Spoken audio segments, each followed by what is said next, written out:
Quando pensamos em O Rei Leão, imediatamente nos vem à mente uma das obras-primas mais icônicas da Disney. Porém, poucos sabem que este filme quase nunca existiu. Na verdade, durante sua produção, o projeto foi considerado tão problemático que executivos da empresa chegaram a cogitar seu cancelamento completo. A história por trás das câmeras é tão dramática quanto a própria narrativa do filme. Uma jornada épica de superação, criatividade e perseverança que quase terminou em desastre. O que conhecemos hoje como um clássico atemporal foi, em seus primórdios, um experimento arriscado que ninguém na Disney acreditava que funcionaria. O roteiro era confuso, a equipe de animação estava desmotivada e a própria empresa atravessava uma das piores crises de sua história. Para entender como O Rei Leão se tornou um fenômeno mundial, precisamos voltar no tempo e explorar o contexto turbulento dos anos 1980 e início dos 1990 na Disney. Os anos sombrios da Disney, uma empresa à beira do colapso. A queda de um império. Para compreender a magnitude do que O Rei Leão representou para a Disney, é essencial conhecer o estado deplorável em que a empresa se encontrava nos anos 1980. A Disney não era um conglomerado de entretenimento invencível que conhecemos hoje. Durante toda essa década, o estúdio de animação havia atingido seu ponto mais baixo na história.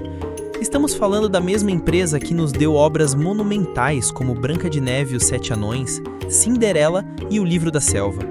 No entanto, durante os anos 1980, a Disney simplesmente não conseguia produzir um filme que gerasse lucro.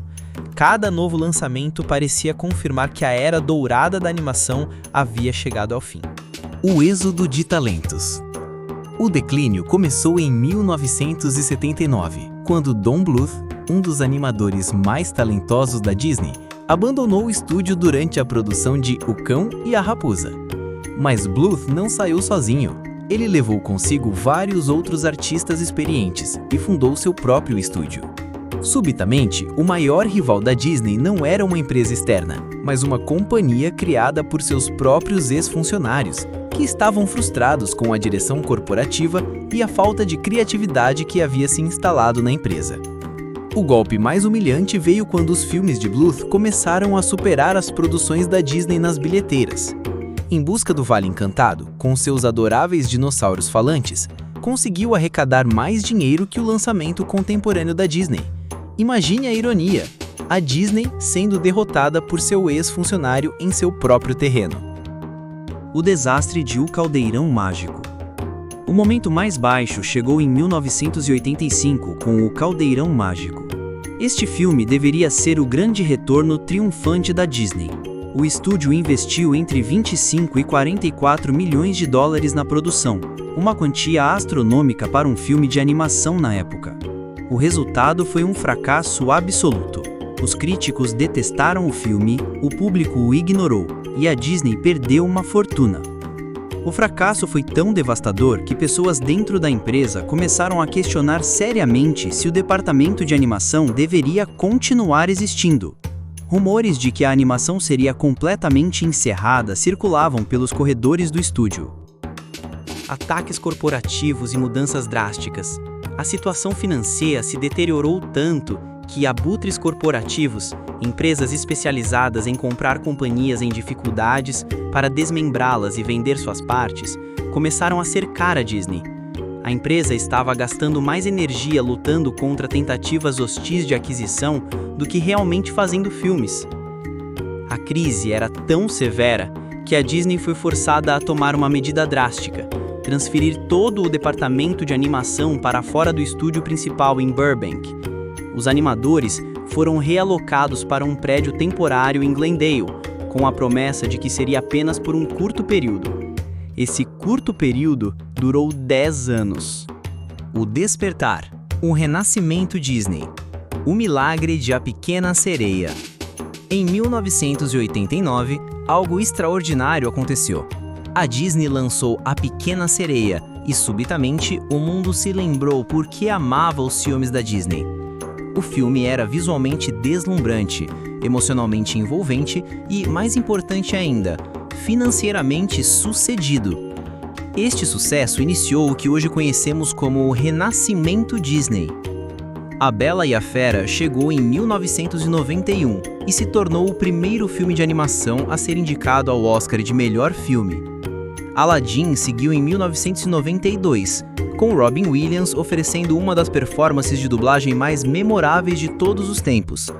3 sucessos consecutivos pareciam indicar que a Disney havia finalmente encontrado sua fórmula mágica novamente. O medo do fracasso. Mas aqui reside um ponto crucial. Apesar dos sucessos recentes, a Disney ainda estava aterrorizada. Sim, eles haviam tido 3 acertos seguidos, mas também haviam passado uma década inteira falhando espetacularmente. Todos na empresa sabiam que um único grande fracasso poderia mandá-los de volta à Idade das Trevas. A pressão era imensa. Eles precisavam provar que não se tratava apenas de uma sequência de sorte, mas que a animação Disney havia verdadeiramente retornado para ficar. É neste contexto de ansiedade e pressão que o Rei Leão nasceu, não como uma aposta segura, mas como um risco massivo e aterrorizante que poderia cimentar o retorno da Disney ou destruí-la completamente. A gênese do Rei Leão, uma ideia bizarra, o pitch mais estranho da história. A origem do Rei Leão é quase surreal. Em 1988, executivos da Disney estavam em uma turnê promocional na Europa, para Oliver e companhia. Durante uma conversa casual, alguém lançou uma ideia aparentemente aleatória. E se fizéssemos Bambi, mas passado na África? Não é brincadeira, essa foi literalmente a concepção original. Bambi na África. Pense em quão estranha é essa proposta sua como um pitch cinematográfico. Mas a coisa ficou ainda mais bizarra. Conforme desenvolveram a ideia, começaram a chamá-la de Hamlet com leões.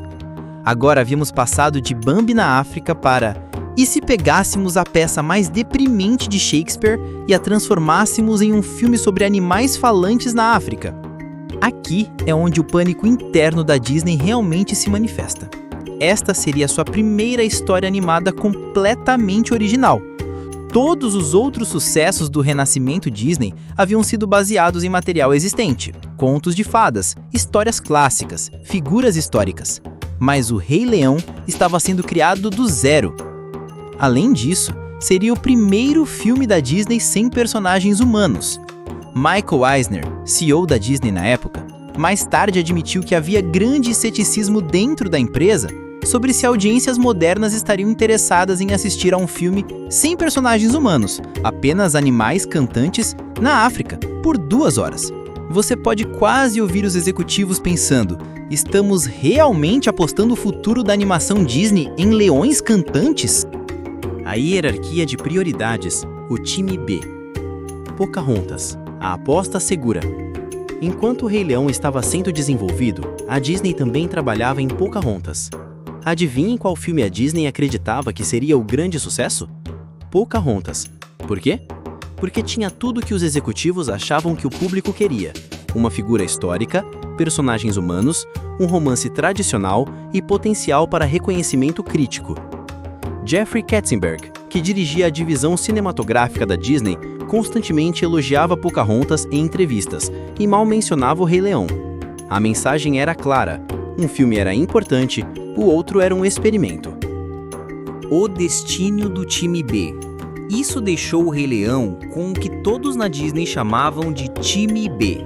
Enquanto todos os animadores mais experientes e talentosos foram trabalhar em Pocahontas, o Rei Leão foi entregue aos novatos, artistas não testados e pessoas que nunca haviam liderado um grande projeto de animação.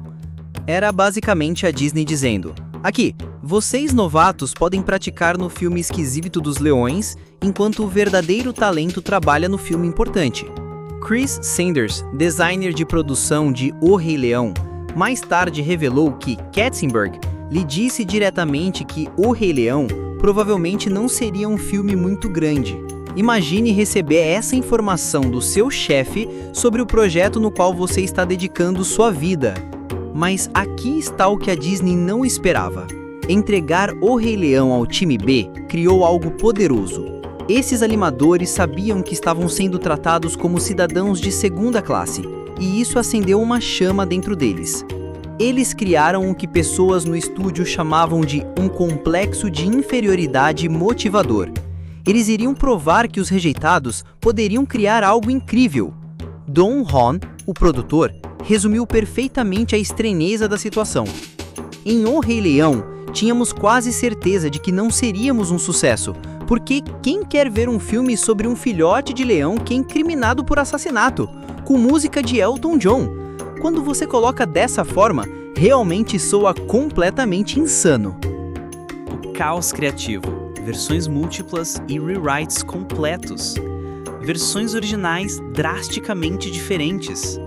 O Rei Leão passou por tantas versões diferentes que é incrível que tenham conseguido terminá-lo. O título original era Rei da Selva, o que é hilário, porque leões não vivem em selvas. Mas a história inicial era completamente diferente do que conhecemos hoje. Na versão original, Scar nem era um leão, ele era o líder de um exército de babuínos lutando contra os leões. Rafiki não era um sábio mandril, mas um guepardo. E aqui tá a parte realmente sombria. Scar ia matar Mufasa, quebrando seu pescoço na tela, depois tentar forçar Nala a ser sua companheira. O final seria muito mais sombrio e violento, com Simba caindo para a morte e Scar sendo queimado vivo. E para tornar as coisas ainda mais estranhas, Simba e Nala originalmente seriam irmãos. Sim, deixe isso afundar por um momento. O tom era tão mais sombrio e violento que mal se assemelhava a um filme Disney. Era mais como Game of Thrones com animais. A saída do diretor original, George Scribner, que havia dirigido Oliver e Companhia, foi originalmente designado para dirigir O Rei Leão. Ele queria fazer algo mais parecido com um documentário sobre natureza, realista, educativo, focado no comportamento animal real. Mas daí a Disney decidiu que queria que fosse um musical. E Scribner basicamente disse: "Eu não me inscrevi para leões cantantes", e foi embora após 6 meses. Agora eles não tinham um diretor, uma história que não fazia sentido e um roteiro que ninguém conseguia decifrar. O salvamento de Don Han. Foi neste ponto que Don Han, o produtor, interveio e basicamente salvou todo o projeto. Ele olhou para o que tinham e disse: "Isso está completamente sem foco e não tem tema algum." Pense nisso por um segundo. Eles já estavam meses em produção, haviam perdido seu diretor e o produtor estava essencialmente dizendo: "Tudo o que fizemos até agora é lixo." Então fizeram algo quase inédito em Hollywood. Jogaram tudo fora e recomeçaram. Todo o roteiro foi reescrito do zero em apenas 2 semanas. 2 semanas! Desafios técnicos, pioneirismo na animação. A cena da debandada, um pesadelo de 3 anos. Mesmo depois de descobrirem a história, eles ainda tinham que animar a coisa toda. E lembre-se, isso era 1992. A animação por computador ainda era basicamente ficção científica. O maior desafio foi a cena da debandada dos gnus, aquela onde Mufasa morre. Essa cena quase quebrou toda a produção. Por mais de 1 ano, os animadores tentaram desenhar milhares de gnus em debandada à mão. Randy Fumer, o coordenador artístico, mais tarde admitiu: "Simplesmente ficou horrível." Imagine passar 1 ano inteiro da sua vida desenhando a mesma cena repetidas vezes, sabendo que está ficando terrível, mas não sabendo como consertar? A solução veio quando decidiram usar animação por computador para os gnus. Mas isso criou um problema completamente novo. Como fazer milhares de animais digitais correrem juntos, sem passarem uns aos outros como fantasmas? Os técnicos de computador da Disney tiveram que inventar um software completamente novo, chamado Programa de Evasão, que faria cada gnu digital automaticamente se desviar dos outros. Levou quase 3 anos para completar essa cena. 3 anos para 3 minutos do filme. Pesquisa e autenticidade. Para tornar tudo mais autêntico, trouxeram leões vivos para o estúdio para os animadores estudarem. Enviaram uma equipe de pesquisa ao Quênia para observar a vida selvagem e paisagens africanas reais. Eles estavam obcecados em garantir que, mesmo que esses animais pudessem falar e cantar, ainda se movessem e se comportassem como leões reais. O terremoto, quando a natureza atacou. 17 de janeiro de 1994, o dia em que tudo parou. Quando você pensa que essa produção não poderia ficar mais caótica, a Mãe Natureza decidiu entrar na festa. Em 17 de janeiro de 1994, com apenas 6 meses restantes antes da data de lançamento do recado de O Rei Leão, o terremoto de Northridge atingiu Los Angeles. Não foi apenas um pequeno tremor, foi um terremoto massivo de magnitude 6.7 que matou 57 pessoas e causou bilhões de dólares em danos. O estúdio Disney foi danificado, as rodovias foram destruídas, tornando impossível para muitos animadores chegarem ao trabalho, e a energia estava cortada em toda a cidade.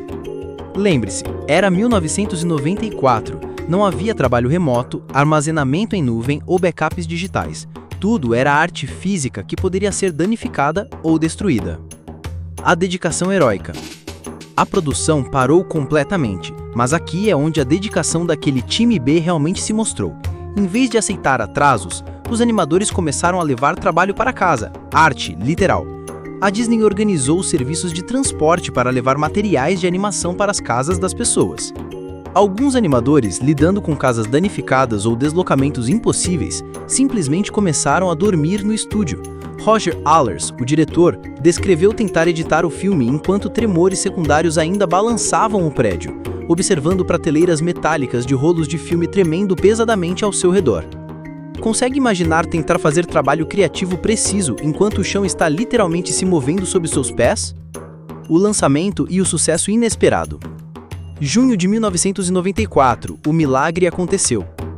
Após tudo, o ceticismo, a designação do time B, a saída do diretor, a reescrita completa do roteiro, os pesadelos técnicos, o terremoto, o Rei Leão foi finalmente finalizado e lançado em junho de 1994. E então, algo que absolutamente ninguém na Disney esperava aconteceu. Tornou-se o maior filme do ano. Não apenas o maior filme de animação, o maior filme, ponto final. Arrecadou mais dinheiro que Forrest Gump, mais que Speed, mais que Entrevista com o Vampiro. O reconhecimento crítico. Não foi apenas um sucesso comercial, os críticos também o adoraram. Roger Ebert o chamou de shakespeariano no tom e épico no escopo. A música de Elton John e Tim Rice se tornaram uma grande parte da cultura pop. Circle of Life e Can You Feel the Love Tonight não eram apenas músicas de filme, eram hinos.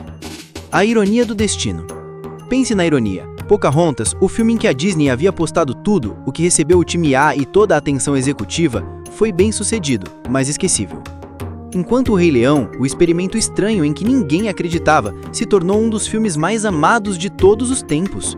O time B criou uma obra-prima. O legado e as lições aprendidas. Salvando a animação Disney. O sucesso do Rei Leão literalmente salvou a animação Disney. Se tivesse fracassado, o que facilmente poderia ter acontecido em dezenas de pontos diferentes, a Disney poderia ter tido que fechar completamente seu departamento de animação. Poderia nunca ter havido uma parceria com a Pixar, nenhum retorno à grandeza. Lições sobre criatividade e inovação. Mais importante, o Rei Leão provou algo que Hollywood constantemente esquece.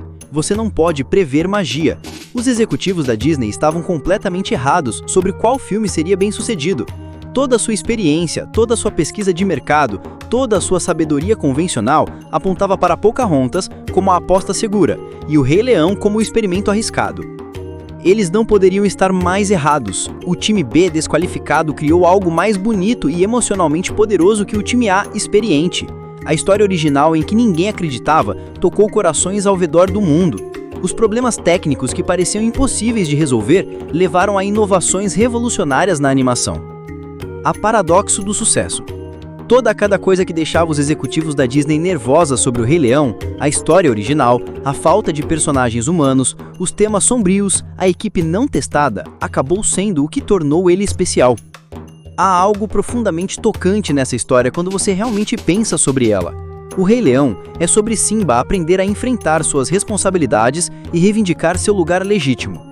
Mas na vida real, o próprio filme foi criado por um grupo de pessoas que foram informadas que não eram boas o suficiente para os projetos importantes, que receberam os recursos sobrantes e a ideia estranha em que ninguém acreditava. E assim como Simba, eles encontraram sua força não apesar dos desafios, mas por causa deles. A magia da adversidade. O verdadeiro círculo da vida. A história do Rei Leão é mais do que apenas uma curiosidade nos bastidores de um filme de 30 anos. É uma lição poderosa sobre criatividade, perseverança e o poder transformador da adversidade. O filme que quase destruiu a Disney acabou salvando-a, e essa pode ser a história mais Disney de todas. Reflexões finais. Da próxima vez que alguém disser que sua ideia é muito estranha, muito arriscada, muito diferente, lembre-se do Rei Leão. Lembre-se que um filme sobre leões cantantes, criado por rejeitados de animação, se tornou um dos filmes mais amados de todos os tempos. Lembre-se que às vezes o melhor caminho não é o seguro, mas aquele que assusta todo mundo o suficiente para fazê-los prestarem atenção. E lembre-se que, no círculo da vida, às vezes, você tem que quase morrer antes de poder verdadeiramente viver. A magia real da Disney não está em ter sempre certeza do que vai funcionar. A magia real é que às vezes, quando tudo dá errado, quando todo o dinheiro inteligente está apostando contra você, quando você está trabalhando com pessoas em que ninguém acredita, numa ideia que ninguém entende, talvez exatamente aí você crie algo que será eterno. O Rei Leão quase destruiu a Disney, mas em vez disso, a salvou. E essa, talvez, seja a essência mais pura do que significa ser Disney. Transformar o caos em magia, a adversidade em arte e o quase fracasso em triunfo eterno.